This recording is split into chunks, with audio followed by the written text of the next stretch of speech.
গোবিন্দ দাসের পত্র আমরা শ্রবণ করি। এই গোবিন্দ দাসের জ্যেষ্ঠ ভ্রাতা ছিলেন রামচন্দ্র কবিরাজ। তাই রামচন্দ্র কবিরাজ এবং গোবিন্দ দাস দুইজনেই ছোট থেকে তারা ছিলেন তান্ত্রিক মতে মা কালীর পূজারী। কারণ মাতা সুনন্দা দেবী তার এই দুই সন্তানকে নিয়ে থাকতেন কোথায়? তার পিতা নরহরি কবিরাজের গৃহে। তার দাদুর সঙ্গে বসে ছোটবেলা থেকে দাদুর পাশে বসে তান্ত্রিক মতে মায়ের পূজা করতেন দুই ভাই। তা ঘটনাটা ঘটে গেল সেই দিন, কোন দিন? যেদিন রামচন্দ্র কবিরাজের বিবাহ ঠিক হলো বর্ধমান জেলার জাজিগ্রামের কন্যা রত্নমালা দেবীর সঙ্গে। একটু মন দিয়ে শুনবেন যে কখন কোন জীবের কোনভাবে বৈরাগ্য আসবে এটা কিন্তু কেউ বলতে পারে না। আজকে রামচন্দ্র কবিরাজ রত্নমালাকে বিয়ে করে নিয়ে যখন ঘরে ফিরে আসছে, নতুন বউ পালকিতে বসিয়ে নিয়ে যখন ঘরে আসছে, এমন সময় ঠিক জাজিগ্রামের পাশেই রয়েছে আমার শ্রীনিবাস প্রভু আচার্যের শ্রীপাদ। তা সেই শ্রীনিবাস আচার্য প্রভু পথের ধারে বটবৃক্ষ তলায় বসে অগণিত ভক্তকে নিয়ে আজকে গৌর কথা আলাপন করছে। তা যখন গৌর কথা আলাপন করছেন, এমন সময় রামচন্দ্র কবিরাজ তার স্ত্রীকে নিয়ে পাশ থেকে যখন পালকি সহযোগে যাচ্ছে, হঠাৎ দেখতে পেলে যে একজন বাবাজি অগণিত ভক্তকে নিয়ে যেন কি কথা প্রবচন করছে। মনে মনে চিন্তা করছে, আচ্ছা এই মুসলমান শাসনতান্ত্রিক সমাজ ব্যবস্থা, যেখানে মুসলমানের রাজত্ব, সেই সমাজে বসে বাবাজি মুখে এমন কি বলছে যে বাবাজিকে ঘিরে এত অগণিত মানুষের ভিড় হয়ে আছে। আচ্ছা দেখি তো, আমি একবার শুনে দেখি যে বাবাজি কি বলছে। পালকিটাকে দাঁড় করিয়ে দিল, আর পালকির মধ্যে থেকে আমার শ্রীনিবাস আচার্য প্রভু কি কথা প্রবচন করছিলে রামচন্দ্র কবিরাজ পালকির মধ্যে বসে বসে শ্রবণ করছে।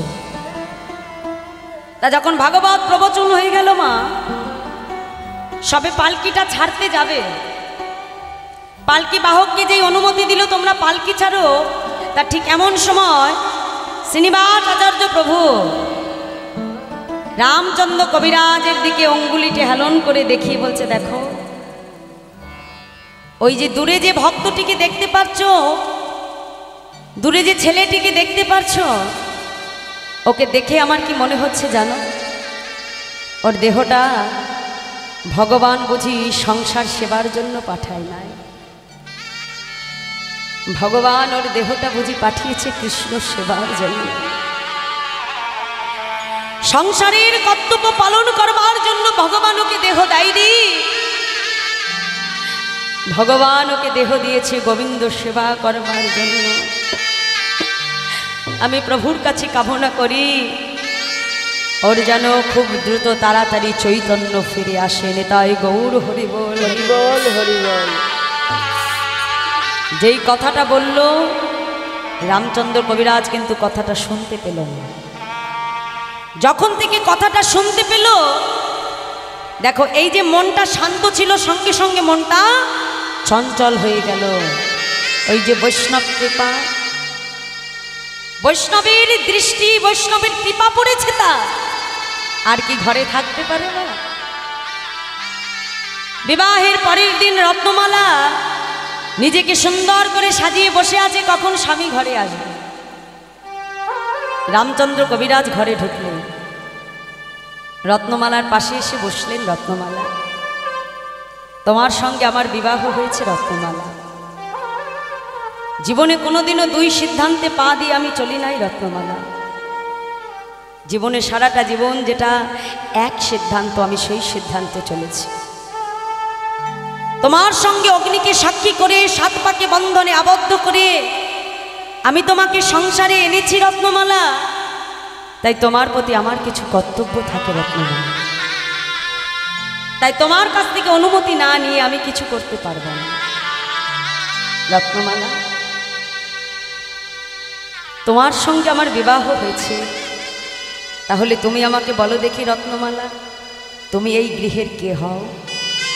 স্বামী, আমি গুরুমুখে শুনেছি যেই ঘরে তার বিবাহ হয় সে হয় সেই ঘরের কুলবধূ।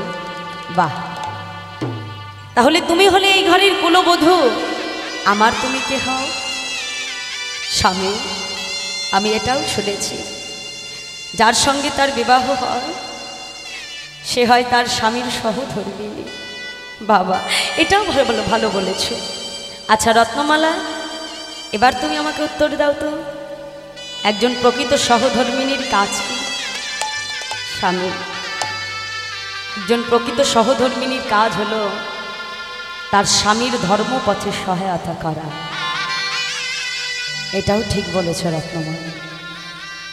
তাহলে রত্নমালা, তুমি নিশ্চয়ই শুনেছ আমি যখন তোমাকে বিবাহ করে ফিরছিলাম পথের ধারে এক বাবাজি আমার দিকে অঙ্গুলিটি হেলন করে বলেছিল যে আমার দেহটা নাকি তৈরি হয়েছে কৃষ্ণ ভজনের জন্য। আমার দেহটা যে সংসারের কর্তব্যের জন্য প্রভু পাঠায়নি গো রত্নমালা, আমার দেহটা নাকি পাঠিয়েছে আমার প্রভু কৃষ্ণ ভজনের জন্য। রত্নমালা, তাই আজ তুমি যদি আমাকে অনুমতি দাও আমি যে সেই গুরুদেবের কাছে যেতে পারি। রত্নমালা, তুমি যদি অনুমতি না দাও আমি যাব না। রত্নমালা, তুমি যদি বলো যে আমার এই দেহ দিয়ে আমি সংসারের কর্তব্য পালন করব, তাহলে আমার এই দেহ দিয়ে আমি শুধু সংসারের কর্তব্যকেই পালন করব। আর যদি তুমি বলো আমার এই দেহ দিয়ে আমি কৃষ্ণ ভজন করব, তাহলে আমার এই দেহ দিয়ে আমি শুধু কৃষ্ণ ভজন করব। রত্নমালা, বলে দাও তোমার স্বামী এখন কোন পথে যাবে, তুমি কি চাও? রত্নমালা ছুটে এসে বলছে, স্বামী, এই জগতে একজন সহধর্মিণীর প্রকৃত কাজ হলো স্বামীর ধর্মপথে সহায়তা করা। কিন্তু দেখো এখন তো অনেক রাত হয়েছে, আমি তো তোমাকে যেতে দিতে পারি না।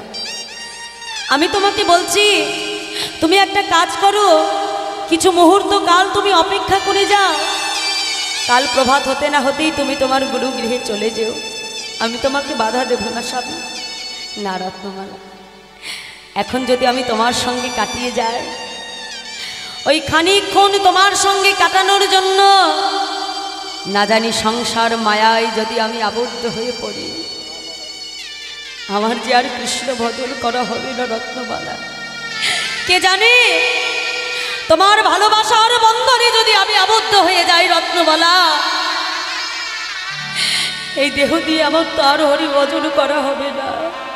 রত্নমালা, তুমি আমাকে বিদায় দাও, আমি চলে যাই। রত্নমালা স্ত্রীর চরণে কেঁদে কেঁদে বলছে, রত্নমালা আমি চলে যাই, আমি চলে যাই, আমি চলে যাই, আমি চলে যাই, আমি চলে যাই, তাই গৌর হরিবল, আমায়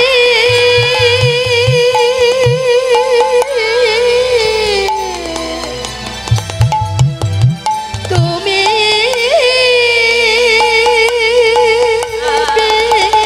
বিদায় দাও, আমি চলে যাই।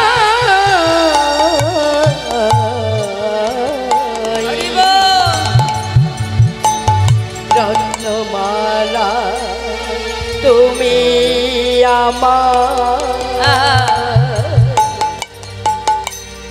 যাবার বেলায় পথে চাল করে দিও না।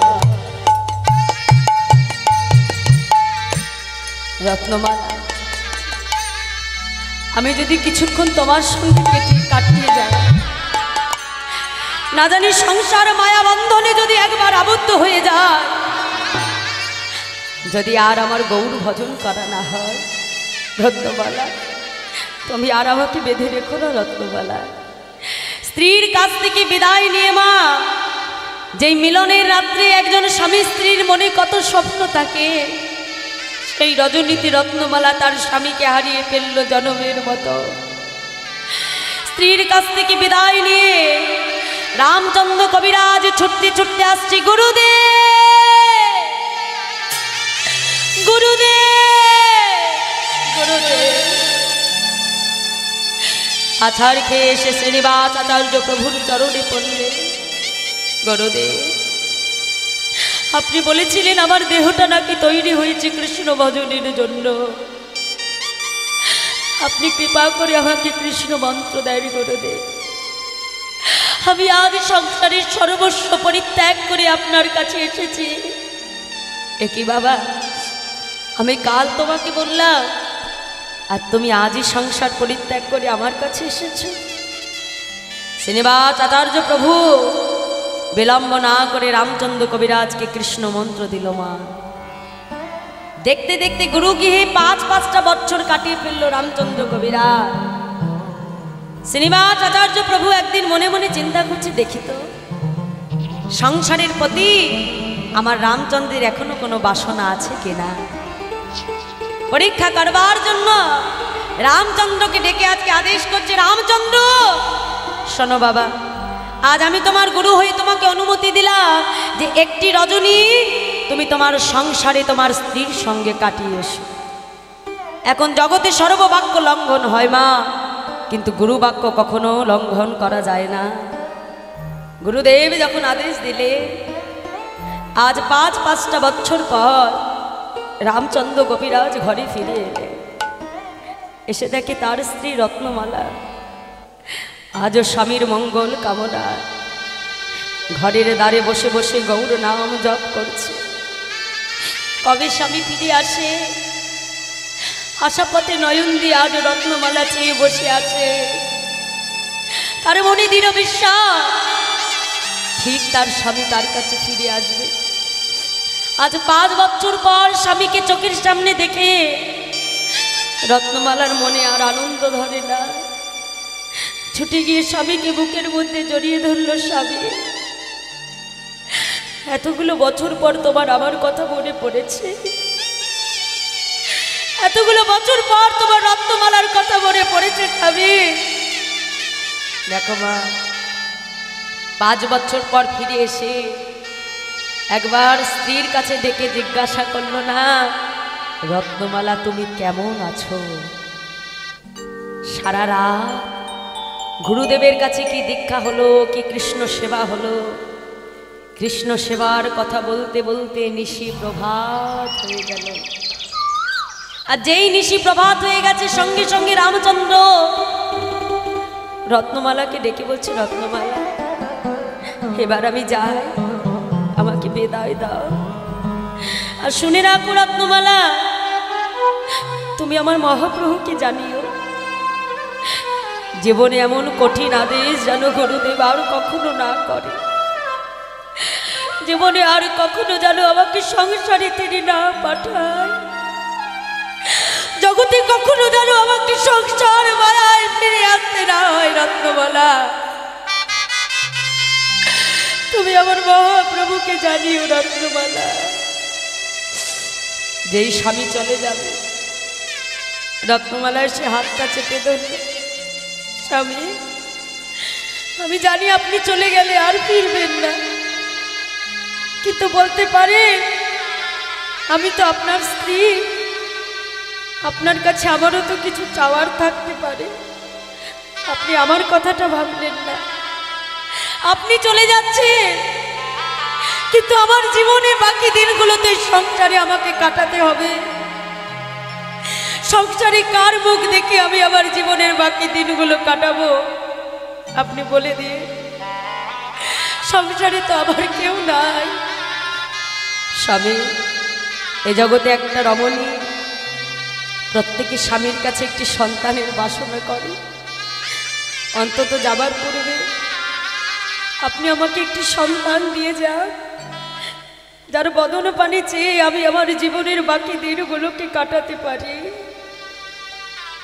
যেই না বলেছে সঙ্গে সঙ্গে রামচন্দ্র কবিরাজ বলছে, রত্নমালা তুমি সন্তান চাইছো রত্নমালা, কিন্তু রত্নমালা আমার ঔরস যত সন্তান তো আমি তোমাকে দিতে পারবো না রত্নমালা, কারণ আমি যে সন্ন্যাসী হয়েছি, আমার ঔরস যত সন্তান আমি তোমাকে দেব না, কিন্তু সন্তান চেয়েছ আমি তোমাকে দিয়ে যাব। কি করলো মা? রামচন্দ্র কবিরাজের কনিষ্ঠ ভাই, ছোট্ট ভাই গোবিন্দ দাস আজকে ভাইয়ের হাতটা ধরে স্ত্রী রত্নমালার হাতে দিয়ে বলছে, রত্নমালা ছোট থেকেই আমার ভাইটা বড় দুঃখী, জীবনে মায়ের আদর ভালোবাসা কখনো পায় না, পিতার স্নেহ ভালোবাসা কখনো পায় না। শোনো রত্নমালা, আজ আমার সন্তান হারা, পিতৃমাতৃহারা, দাদা হারা আমার ছোট্ট ভাই গোবিন্দকে আমি তোমার হাতে তুলে দিলাম। আমার ভাইকে তুমি এমনভাবে বড় করো রত্নমালা, জীবনে কখনো যেন পিতামাতার অভাব সে বুঝতে না পারে। তুমি তোমার সন্তানের মতো করে আমার ভাইকে তুমি বড় করে তুলো রত্নমালা। আমা আজ গোবিন্দ দাসকে স্ত্রীর হাতে তুলে দিয়ে সকাল হতে না হতেই আবার গুরুদেবের কাছে ফিরে এসেছে। আর যেই ফিরে এসেছে গুরুদেবের চরণে যে আচার খেয়ে বলছে, গুরুদেব আপনি কথা দেন জীবনে আর কখনো সংসারে ফেরার অনুমতি আপনি দেবেন না। বেশ রামচন্দ্র, যেই শিষ্য প্রভাত হতে না হতে গোবিন্দের চরণে যার এত ভক্তি, যে প্রভাত হতে না হতেই আবার গুরুগৃহে ফিরে আসতে পারে, আমি কথা দিলাম তোমাকে আর কখনো আমি সংসারে যাওয়ার অনুমতি দেব না। আচ্ছা রামচন্দ্র, দাও তো বাবা, আমার সর্বাঙ্গে একটু তেল মাখিয়ে দাও, আমি একটু স্নানে যাব। আমা গুরুদেব বলেছে রামচন্দ্র তেলের বাটি হাতে নিয়ে যেই না গুরুদেবের অঙ্গে তেল মাখাতে যাব, এমন সময় নরোত্তম দাস ঠাকুর, ইনিও কম বড় ভক্ত নয় মা, যে লোকনাথ গোস্বামী জীবনে কাউকে দীক্ষা দেয়নি, সেই লোকনাথ গোস্বামীকে বাধ্য করেছিলেন দীক্ষা দিতে। কিসের দ্বারা? সেবার দ্বারা। সেবার দ্বারা গুরুদেবকে ঋণী করে দিয়েছিলেন, আর যার জন্য লোকনাথ গোস্বামী বাধ্য হয়েছিলেন নরোত্তম দাসকে তার শিষ্যত্ব গ্রহণ করা। সেই নরোত্তম যেই না গুরুদেবের অঙ্গে তেল মাখাতে যাবে, সঙ্গে সঙ্গে এসে কি করলো, রামচন্দ্র কবিরাজের হাতটা চেপে ধরল। চেপে ধরে একটা গাছের আড়ালে নিয়ে, একটা হাতে ছিল ঝাঁটা, কুঞ্জ সেবা করছিল, সেই ঝাঁটাটা হাতে নিয়ে ছপাটে একটা রামচন্দ্রের অঙ্গে ঝাঁটার আঘাত করল। আর যেই আঘাত করলো, রামচন্দ্র কবিরাজ বলছে, নরোত্তম দাদা তুমি আমাকে মারলে কেন? আবার জিজ্ঞাসা করছিস? সারা রাত স্ত্রীর পাশে কাটিয়ে এসেছিস, স্ত্রীর স্মৃতির সিঁদুর তোর সর্বাঙ্গে লেগে আছে, আর এই অপবিত্র দেহ নিয়ে কিনা তুই গুরু সেবা করছিস? সত্যি বলেছ দাদা, আজ তো আমার দেহটা সত্যি অপবিত্র হয়ে গেছে, আমি তো বুঝতে পারি না, তুমি একটু অপেক্ষা করো, আমি এক্ষুনি আসছি। মা গো, ওই যে স্ত্রীকে কোলের উপরে রেখে সারা রাত গৌর কথা বলছিল, কখন অসাবধানে তার স্মৃতির সিঁদুরটা লেগে গেছে অঙ্গে, লক্ষ্য করে না। যেই বলেছে তাড়াতাড়ি মনের দুঃখে স্নান করতে গেছে। আর নরোত্তম মনে মনে চিন্তা করছে, এই সুযোগে গুরুদেবকে তেলটা আমি মাখিয়ে দিই। তেলের বাটিটা হাতে নিয়ে যেই না গুরুদেবের অঙ্গ থেকে উড়ানিটা সরিয়েছে মা, দেখে যে ঝাঁটার আঘাতটা করেছিল রামচন্দ্র কবিরাজের অঙ্গে, সেই ঝাঁটার আঘাতটা লেগেছে গুরুদেব শ্রীনিবাস আচার্য প্রভুর অঙ্গে। রামচন্দ্র কবিরাজ যেই ঝাঁটার আঘাত তার অঙ্গে করলো, সেই ঝাঁটার আঘাত গুরু অঙ্গে দেখে নরোত্তম চিৎকার করে উঠল, গুরুদেব গুরুদেব, আমি কি দেখছি যে ঝাঁটার আঘাত করেছিলাম রামচন্দ্রের অঙ্গে, সেই ঝাঁটার আঘাত আপনার অঙ্গে এলো কেমন করে? আরে নরোত্তম, তুই রামচন্দ্রের মতো অত বড় কৃষ্ণ ভক্তের অঙ্গে ঝাঁটার আঘাত করলি রে নরোত্তম, যাকে 5-5টা বছর পর সংসারে পাঠালাম, যে রামচন্দ্র আমার 5 বছর পর ফিরে গিয়ে একবারও নিজের স্ত্রীকে ডেকে যে জিজ্ঞাসা করেনি, রত্নমালা তুমি কেমন আছো? সারা রাত কৃষ্ণ কথা বলতে বলতে যে প্রভাত হতে না হতে আবার গুরু গৃহে ফিরে আসতে পারে, তার মতো কৃষ্ণ ভক্তের অঙ্গে তুই আঘাত করলি রে নরোত্তম। যেই না বলেছে নরোত্তম দাস ঠাকুর এসে আগুনের ভেতরে যেই না হাতটা রেখেছে বাবা, ওদিকে রামচন্দ্র কবিরাজ আর ওদিকে নরোত্তম যেই আগুনে হাত দিল, সঙ্গে সঙ্গে আজকে গুরুদেব শ্রীনিবাস আচার্য প্রভু চিৎকার করে উঠল, বাপরে বাপ, এদেশে বিচার নয়, দিনে বারে ঝাঁটার বাড়ি, রাতে পড়ায় হাত। দিনে ঝাঁটার বাড়ি মারছে আর এদিকে রাতে হাত পুড়িয়ে দিচ্ছে। আগুনে হাত দিল নরোত্তম, ফসকা উঠল কার অঙ্গে? শ্রীনিবাস আচার্য প্রভুর অঙ্গে। এই জন্যই বাবা দেখবেন যারা সদ্গুরু হয় এত সহজে কিন্তু কাউকে দীক্ষা দেয় না বাবা। কেন দেয় না? কারণ যখন থেকে দীক্ষা হয়ে যায় তখন থেকে কিন্তু সেই দেহটা শুধুমাত্র তার থাকে না, হয়ে যায় গুরুদেবের। তাহলে সেই দেহ দিয়ে যদি কোনো অপরাধ করা হয় মা, সেই অপরাধ কিন্তু গুরুদেবের অঙ্গে গিয়েও লাগে। এই জন্য যারা সদ্গুরু তারা এত সহজে দীক্ষা দেয় না মা। তাহলে এই হলো গৌর অনুরাগ ভুজঙ্গ। যদি একবার কাউকে দংশন করে, যদি একবার কেউ গোবিন্দ রূপে নয়নে দেয়, সে আর ভুলতে পারে না। তাই আজ সেবা করা সখীগণ তারা গোবিন্দ রূপে নয়নে দিয়ে সেই যুগল শয়নে শোয়া তারা কি আর ভাঙাতে পারে গো মা? কিন্তু ওদিকে দেখতে দেখতে যে বেলা হয়ে যাচ্ছে মা, ওদিকে তাই কি হচ্ছে, আমনে ককিল ডাকে কদম্বে ময়ূর, দারিম্বে বসিয়া কিরৌ কহয় মধুর। হ্যাঁ, ডাক্কা ডালে বসি ডাকে কপত কপতি, তারাগণ শনে লোকাইল তারাপতি। আজ বৈষ্ণব মহাজন বলছে, দেখো দেখো আজ শেখর শেখরে কহে হাসিয়া হাসিয়া, আজ শেখর শেখর কহে হাসিয়া হাসিয়া, শেখর শেখরে কহে হাসিয়া হাসিয়া, শেখর শেখর কহে হাসিয়া হাসিয়া, চোর হইয়া সাধু পারা রহিল সুতিয়া, চোর হইয়া সাধু পারা রহিল সুতিয়া, আজি চোর হইয়া সাধু পারা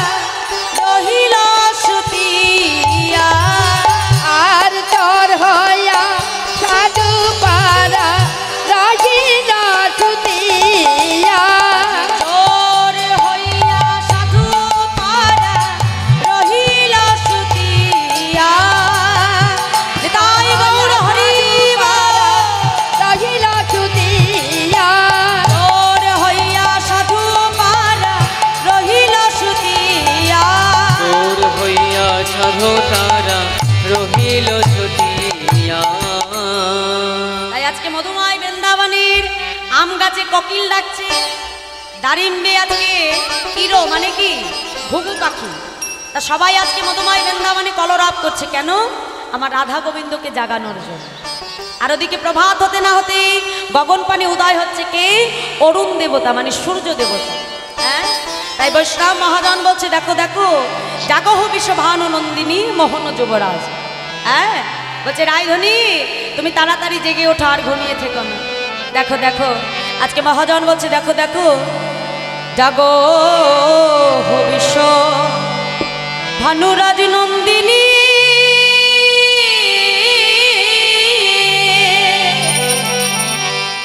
মোহন যুব রাজে,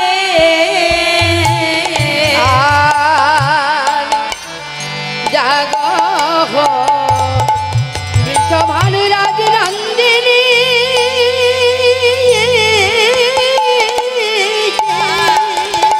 হরিব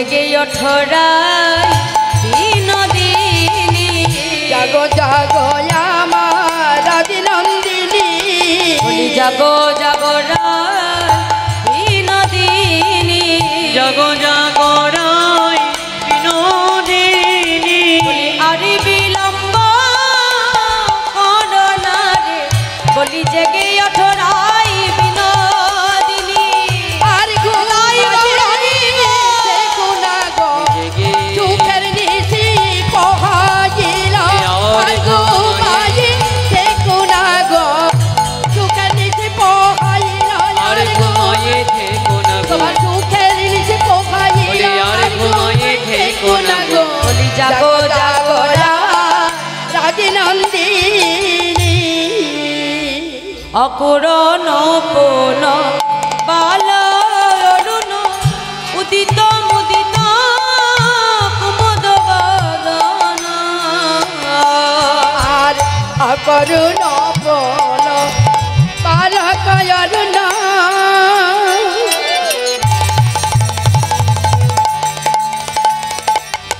উদিত মুদিত কুমুদ বদন রে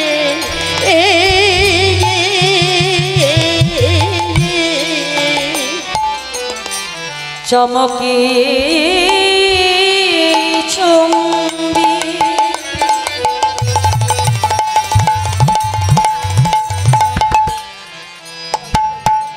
চঞ্চুরি পদ মিনিক সদন সাজে চম্বকে চঞ্চরি পদ মিনি সাধন সাধি চমকি চুম্বি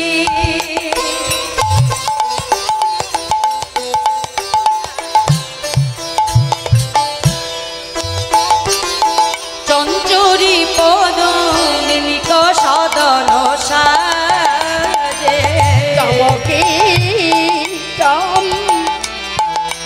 সাধন সাধে অপূরণ কোন বাল অরুণ অরুণ মানে কি অকরুণ হ্যাঁ আজকে বলছে অকরুণ কোন বাল অরুণ অরুণ মানে কি মা অরুণ মানে হলো সূর্য আজকে গগন পানে যেই না সূর্য উদয় হচ্ছে সঙ্গে সঙ্গে আজকে সখাদি মানে ললিতা বিশাখা তারা বলছে দেখ দেখ বলে বালক অরুণ তোর কি করুণা নাই রে বল করুণ কি তোর করুণা নাই রে বালক অরুণ তোর কি করুণা নাই রে বালকি অরুণ তোর কি করুণা নাই রে অসময় কেন উদয় হলি আমাদের রাধা গোবিন্দ ঘুমায়ে আছে অসময় কেন উদয় হলি আমাদের রাধা গোবিন্দ ঘুমাইয়ে আছে অসময় কেন উদয় হলি রাধা গোবিন্দ ঘুমায়ে আছে নিতাই গৌর নিতাই রাধা গোবিন্দ ঘুমায় আছে হৃদয় কি করুণা নাই রে ভালো করুন তোর কেন উদয় হলি রে অমাইরা আজকে সেবা করা সখীগণ বলছে হারি ও রু বলছি তোর বালকের ন্যায় স্বভাব গেল না হ্যাঁ বালকের যেমন কোনো ভালো মন্দ জ্ঞান নাই তা তোরও দেখছি ঠিক একই দশা যে আমাদের রাধা গোবিন্দ ঘুমিয়ে আছে আর তুই কিনা এমন ভাবে উদয় হলি হ্যাঁ আমাদের রাধা গোবিন্দের সুখের নিশি ভেঙে যাবে না তা সূর্য দেবতা এক পাশে দাঁড়িয়ে বলছে দেখো তোমরা নিতই তো রাধা গোবিন্দের যুগল চরণ সেবা করো তা আমার মনেও আজকে একটু বাসনা হয়েছে যে প্রভাতকালে যদি উঠে যদি রাধা গোবিন্দের বদন দর্শন করা যায় সত্য কথাই মা প্রভাতে উঠে যদি রাধা গোবিন্দ বদন দর্শন করা যায় তাহলে আর কিছু লাগে না মা গোবিন্দ বদন দর্শন করলে দিনটা বড় ভালো যায় ভালোই যায় তাই আমার মনে বড় বাসনা যে প্রভাতে উঠে সর্বপ্রথম অন্য কারোর মুখ নয় সর্বপ্রথম আগে রাধা গোবিন্দের যুগল বদন দর্শন করবো নিতাই গৌর হরি বল। হরিবল হরিবল হরি বল তাই প্রভাত হতে না হতেই আমি উদিত হচ্ছি আর ওদিকে কি যেই না সূর্য উদয় হলো চমকি চুম্বি চমকি মানে কি চমকে ওঠা চুম্বি মানে কি বাবা চুম্বন করা চমকি চুম্বি চঞ্চুরি পদু পদু মানে কি পদ্ম ফুল তাহলে দেখো রাতের বেলায় ভ্রমরের কাজ কি মা? রাত্রিবেলায় যেমন শাপলা ফুল ফুটলে ভ্রমর কি করে? শাপলা ফুল থেকে মধু পান করে। কিন্তু যেই প্রভাতে মানে সূর্যের আলো ফুটতে না ফুটতেই শাপলা ফুলের কি হয়? পাপড়িগুলো বন্ধ হয়ে আসে। আর যেই বন্ধ হয়ে আসে সঙ্গে সঙ্গে ভ্রমর কি করে? শাপলা ফুল ছেড়ে উঠে কোথায় যায়? পদ্ম ফুলে যেয়ে বসে মধু পান করবে। হ্যাঁ, কারণ পদ্ম ফুল ফোটে কখন? দিনের বেলায়, আর শাপলা ফোটে রাতের বেলায়। তাই যখনই গগন পানে সূর্য উদয় হয়েছে দেখে আজকে কি করলো ভ্রমর? আজকে পদ্ম ফুল মানে শাপলা ফুলেকে ত্যাগ করে আজকে আসছেন কোথায়? পদ্ম ফুলে মধু পান করবে বলে। তাই বৈষ্ণব মহাজন বললেন, চমকি চুম্বি চঞ্চুরি পদু মিনিক সদন সাজে। আর কি বলল মহাজন? বলছে দেখো দেখো, কি জানি সজনী রজনী জানি সজনী রজনী কথার ঘুঘু ঘন ঘোষিত ঘর। আর কি জানি সজনী রজনী কথার গুগু গান তু গঠত ঘর দে।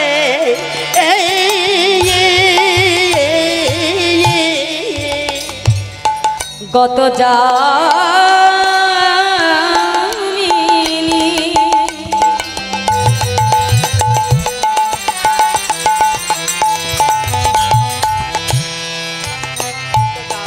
জিত দামিনী কামিনী কুলোলা যে।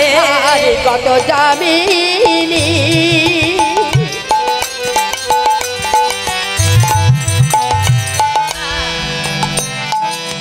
জিত দামিনী কামিনী কুললাজি।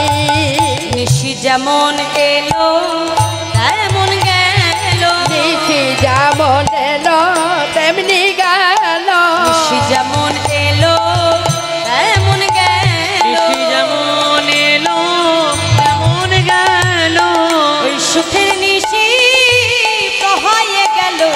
নিশি যেমন এলো তেমন গেল, সুখের নিশি পোহাইল। দুতের গতি জয় করিতে, আরে সুখের নিশি তেমনি গেল। দুতের গতি জয় করিতে। যেমন এলো তেমনি গেল। নিশি যেমন এলো তেমন গেল, যেমন এলো তেমনি গেল। সুখের নিশি প্রহয়ে গেল। নিশি যেমন এলো তেমনি গেল। কত যামিনী জিত দামিনী কামিনী কুলো লাগে। যামিনী মানে কি মা? হ্যাঁ, যামিনী মানে হলো রাত্রি, আর দামিনী মানে কি? বিদ্যুৎ।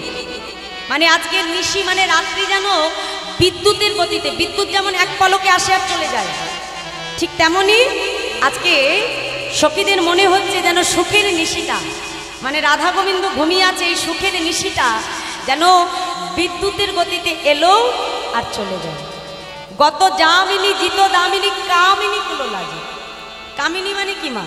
কামিনী মানে হলো নারী।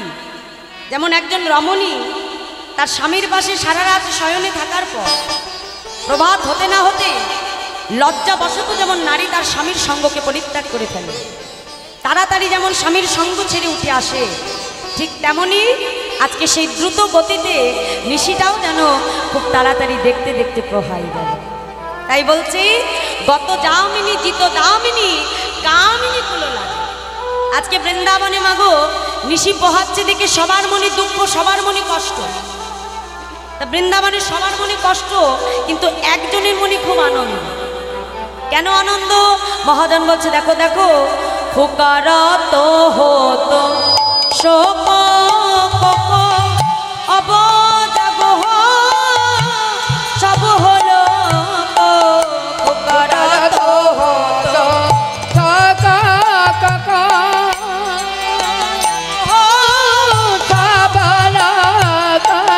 শোক সারিকো।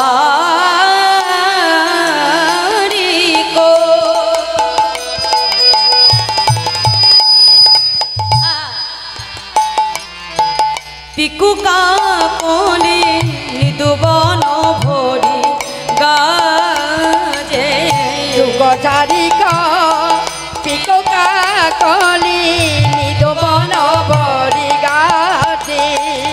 আজি নিদুবন ভোরে উঠিল ধ্বনি, নিদুবন ভোরে উঠিল ধ্বনি, আজি নিদুবন ভোরে উঠিল ধ্বনি, আজি নিদুবন ভোরে উঠিল ধ্বনি, আজি জাগো জাগো রাই বিনোদিনী, আজি নিদুবন ভোরে উঠিল ধ্বনি, আরে জাগো রাই বিনোদিনী, নিদুবন ভোরে উঠিল ধ্বনি, আজি জাগো জাগো রাই বিনোদিনী, নিদুবন ভোরে উঠিল ধ্বনি, জাগো রাধা বিনোদিনী, নিদুবন ভোরে উঠিল ধ্বনি, জাগো রাধা বিনোদিনী, নিদুবন ভোরে ভোরে উঠিল ধ্বনি।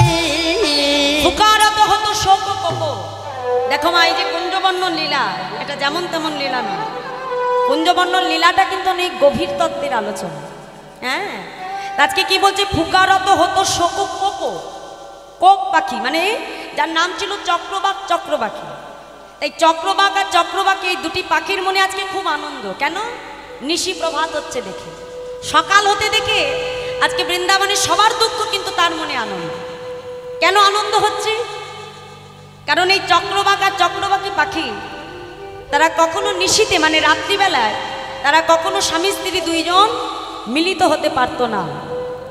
এর একটা কারণ ছিল, ত্রেতাযুগে দয়াময় রামচন্দ্র সীতাকে হারা হয়ে যখন বনের মধ্যে বসে বসে, পঞ্চবটির বনে যখন বসে বসে কাঁদছে সীতাকে হারা হয়ে, তখন গাছের ডালে দুটো পাখি ভগবানকে কাঁদতে দেখে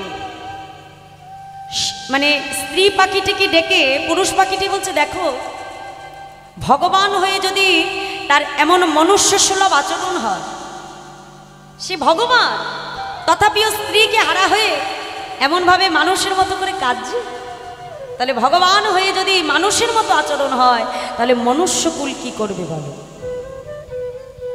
সঙ্গে সঙ্গে কথাটা দয়াময় রামচন্দ্র শুনতে পেলে চক্রবাক চক্রবাকীকে ডেকে বলছে, শোনো, হাজার হলেও আমি ভগবান হলেও আমি যে সীতার পতি, আমি যে সীতাপতি, আমি সীতাকে হারা হয়ে গভীর বনে বসে বসে ক্রন্দন করছি, আর তোমরা আমাকে উপহাস করলে। আজ আমি দয়াময় রামচন্দ্র হয়ে তোমাদেরকে অভিশাপ দেব। আগত দাপর যুগে তোমরা যখন বৃন্দাবনে চক্রবাক আর চক্রবাকী হয়ে যাবে, তোমরা কখনো নিশীতে স্বামী স্ত্রী দুইজন কখনো এক জায়গায় থাকতে পারবে না।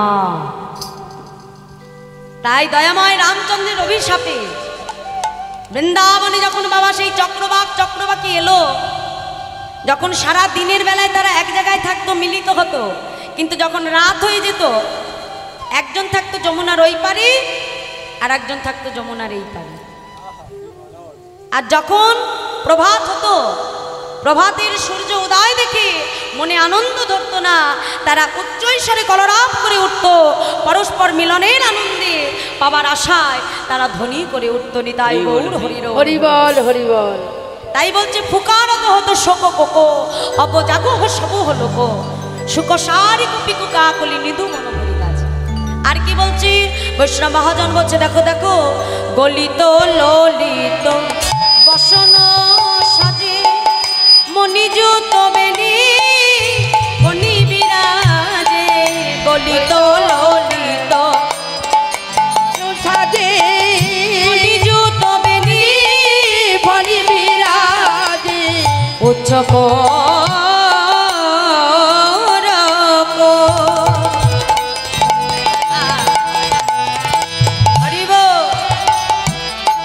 রুচি চরক কুচ জোরক মাঝে, কুচ কৌরাক কুচ চৌরাক কুচ জোরাক মাঝে। ললিত ললিত বসন সাজে মানে আমার রাধারানী গোবিন্দকে নিয়ে শয়নে আছে আজকে বিলাসকুঞ্জ মাঝে। তা আমার রাধারানীর বসন ভূষণ সব এলোমেলো হয়ে গেছে, আর আমার রাধারানীর মাথার যে বেনি, বেনিটা তার বক্ষ যুগল মাঝে এমনভাবে রয়েছে, দেখে যেন মনে হচ্ছে দূর থেকে যে বক্ষ যুগলের মাঝে একটা ফণি বিরাজ করছে। আর কি বলছি? উচ্চ কোড়ক। কোড়ক মানে কি মা? পদ্মফুলের কড়ি।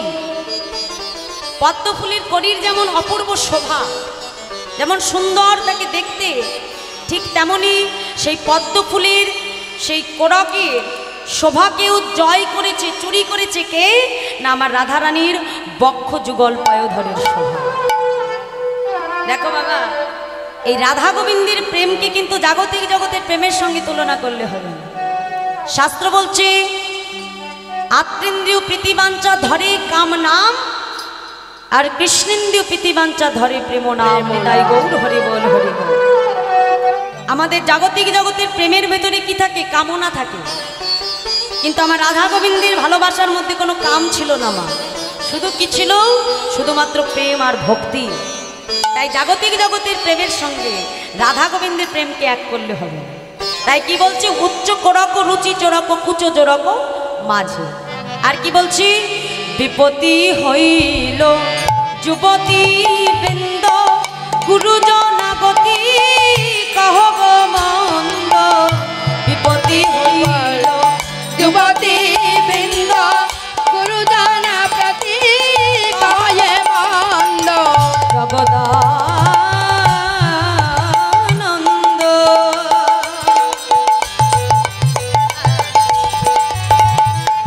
হরি বল, হরি বল। সরস বিরস রসবতী রসরা, জগদানন্দ সরস বিরস রসবতী রসরাজি। আহা জগদানন্দ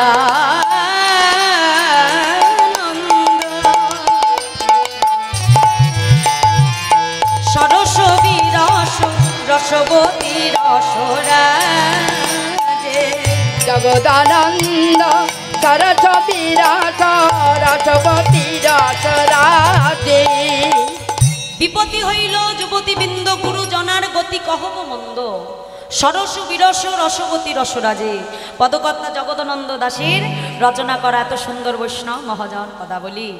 তাই আজকে বাবা যেই না গগন পারে অরুণ উদয় হচ্ছে, এগিয়ে যাও। অরুণ উদয় দেখি আজকে সখাগণ কি করলো? সেবাপাড়া সখীগণ রাধা গোবিন্দকে জাগালে। হ্যাঁ, কেমন ভাবে বৈষ্ণব মহাজন বলছে, দেখো দেখো, আজ রাই জাগো রাই জাগো বলে সুকসারি বলে। আরে রাই বলে সুকসারি বলে। আজ কত নিদ্রা যাও হে রাধে শ্যামনগরের কোলে। আর কত নিদ্রা জাগুরাধি শ্যামনগরের কোলে। অরুণোদয় হলো বলিয়ে তোমারে। অরুণোদয় হলো বলিয়ে তোমারে। অরুণ কিরণ হেরি প্রাণ কাঁপে ডরে। আর অরুণ কিরণ হেরি প্রাণ কাঁপে ডরে। সারি বলে ওহে সুখ পোষানিয়া পাখি। সারি বলে আমরা পোষানিয়া পোষানিয়া পাখি। আজ জাগাইলে না জাগেরা ধরম করো সাক্ষী। আর জাগাইলে না জাগে রাই পোষানিয়া পাখি। সুখ বলে কহে সারি তুমি করো বেদ ধ্বনি। সুখ বলে সারি হরি বল। বেদুদনি। আর বেদ ধ্বনি শুনে যাগো রাধা বিনোদিনী। আর বেদনি রাধা বিনোদিনী। বচনে শোক করে বেদধ্বনি আর শরীর বচনে শোক করে বেদধ্বনি আজ বেদধ্বনি শুনে জাগে আমার রাধা বিনোদিনী আর বেদধ্বনি শুনে জাগে আমার রাধা বিনোদিনী আজ বেদধ্বনি শুনে জাগে আমার রাধা বিনোদিনী উলুধ্বনির গায় গৌর জাগে রাধা বিনোদিনী বেদধ্বনি শুনে জাগে রাধা বিনোদিনী বেদধ্বনি শুনে জাগে রাধা বিনোদিনী তাই যেই না আজকে মধুময় বৃন্দাবনের সুখ পাখি বেদধ্বনি করে উঠল, সেই বেদধ্বনি শ্রবণ করে আজ আমার রাধা বিনোদিনী জেগে উঠলেন। আর জেগে উঠে কি করলেন? আজ জাগিয়া বিনোদিনী কথায় বলো কি সুরে বলো আজকে আমার রাজনন্দিনী জেগে উঠে যেই দেখছে মাগো চারিদিকে নিশি প্রভাত হয়ে গেছে, হ্যাঁ উঠি আসে বিনোদিনী হেরি শেষ রজন। আজকে বৈষ্ণব মহাজন বলছে দেখো দেখো কেমন করে আমার রাধারানী জেগে উঠলেন, আর নিজে জেগে আমার বধূকে কেমন করে জাগালেন।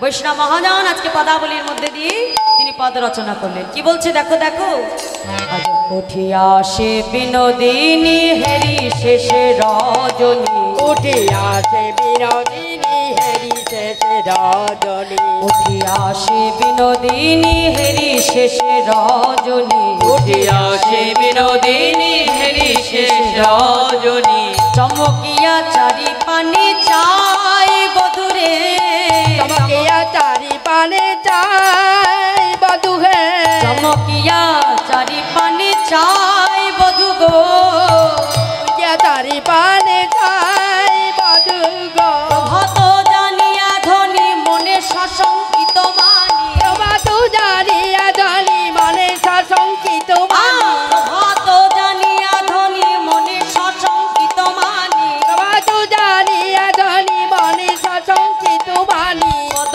চাপি বধুরে জাগাই রে আর পদ চাপি মধুরে জাগাই রে উঠবে না গরু বড় আলিশ করি হর ওঠবে না গরবার আলিস পরিহর ঘুমে না হইয় চেতন বধু গো না অচেতন বধূকে ঘুমে না হইয় চেতন বধু গো বিনা হইয় চিতন বুধু গো বিষম বকুল লোকে হেন বেলে যদি দেখে বিষম গোকুল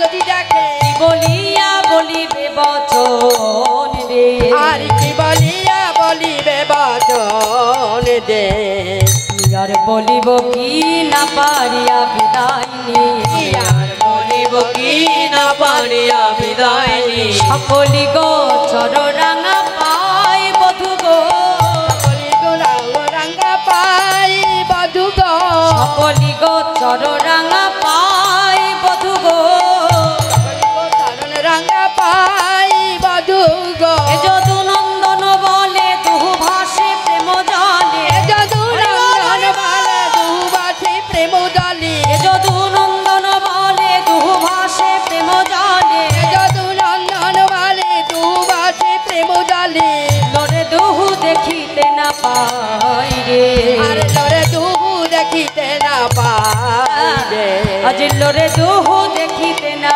পাই রে লরে দুহু দেখিতে না পাই রে আজকে দুজন নয়ন ধারায় ভেসে যাচ্ছে বাবা। কেন?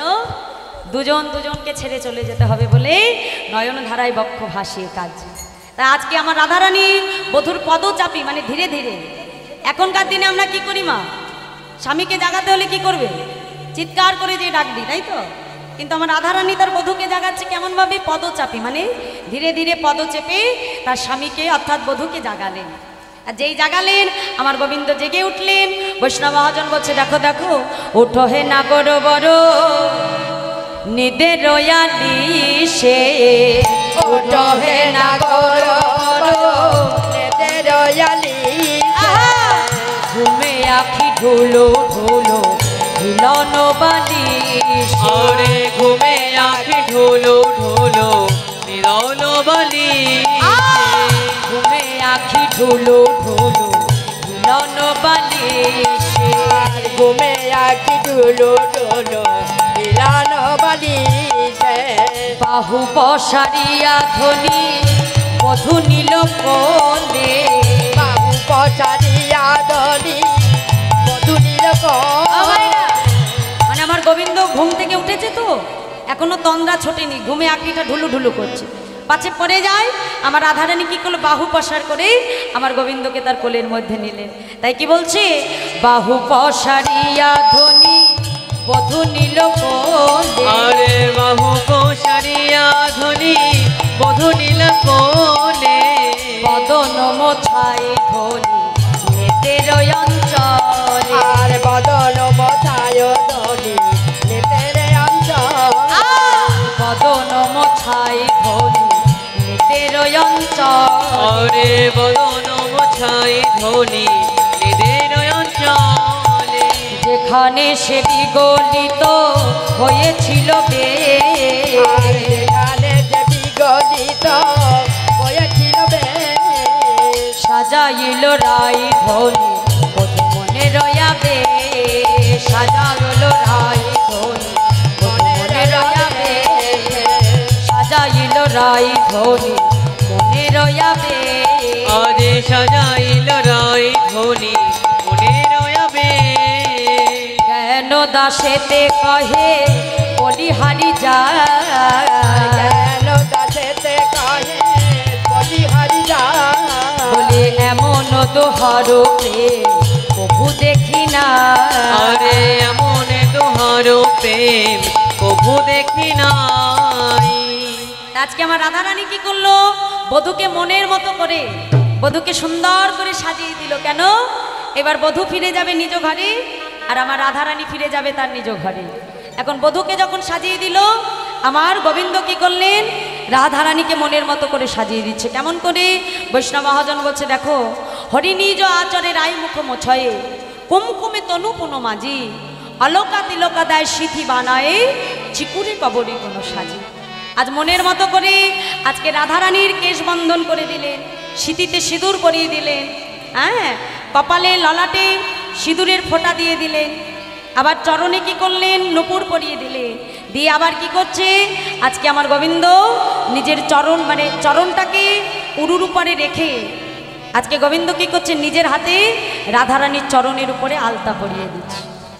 আর আলতা পরিয়ে দিয়ে আলতার পাশে পাশে নিজের নাম আমার রাধারানীর চরণের উপরে লিখে দিচ্ছে। আর মনে মনে বলছে, দেখো আমি রাধা দাস ইহাতে সন্দেহ যা কোটি যুগ ভজন ভজায়ে ভজন করিলে বৃথায় ভজন পায়। আমি হলাম রাধা চরণের দাস, আর এই কথাটা যদি কেউ ভুলে যায়, কোটি জন্ম ধরে যদি ভজনা করে, তবুও তার সমস্ত ভজন বৃথা হয়ে যাবে। তাই রাধারানীকে মনের মতো করে সাজিয়ে দিয়ে আজকে পদকর্তা গোবিন্দ দাস লীলার এক পাশে দাঁড়িয়ে বলছে, দেখো আজকে দুজনের এমন দশা দেখে কি মনে হচ্ছে জানো, আজকে যেই না দুজনকে সাজিয়ে দিয়ে এবার চলে যাবে মা, এখন রাধারানী বধূর কাছে এসে বলছে, বধূ বলি আমায় দেহ বিদায়, আমায় দেহ দেহ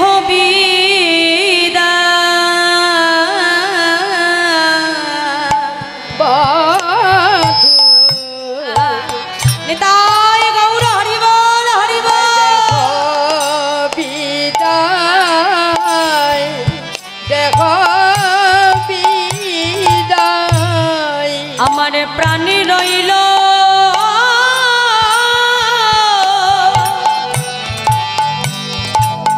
তোমার ওই রাঙা পায়, বধূ আমায় দেহ বিদায়, আমায় দেহ বিদায়, আমার প্রাণী প্রাণী রইল তবু চরণে বধূ আমায় দেহ বিদায়, দেহ আমার বিদায়, প্রাণ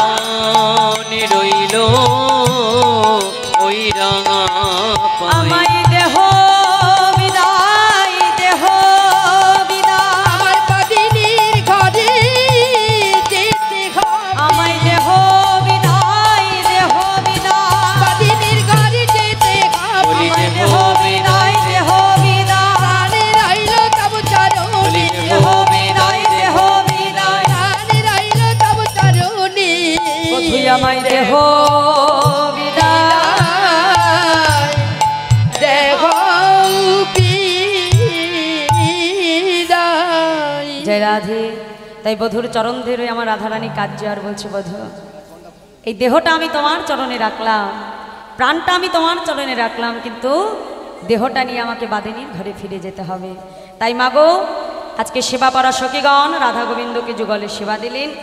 তাই আমরা যারা গোবিন্দকে ভালোবাসি তারা তো কখনো চাই না যে রাধা গোবিন্দ আলাদা হোক, রাধা গোবিন্দের পৃথক আমরা কখনো দেখতে পারবো না। রাধা গোবিন্দ যুগল আমরা দর্শন করব। তাই রাধা গোবিন্দকে যুগলে রেখে আমাদের লীলাকে আমরা এইখানে বিশ্রাম রাখবো।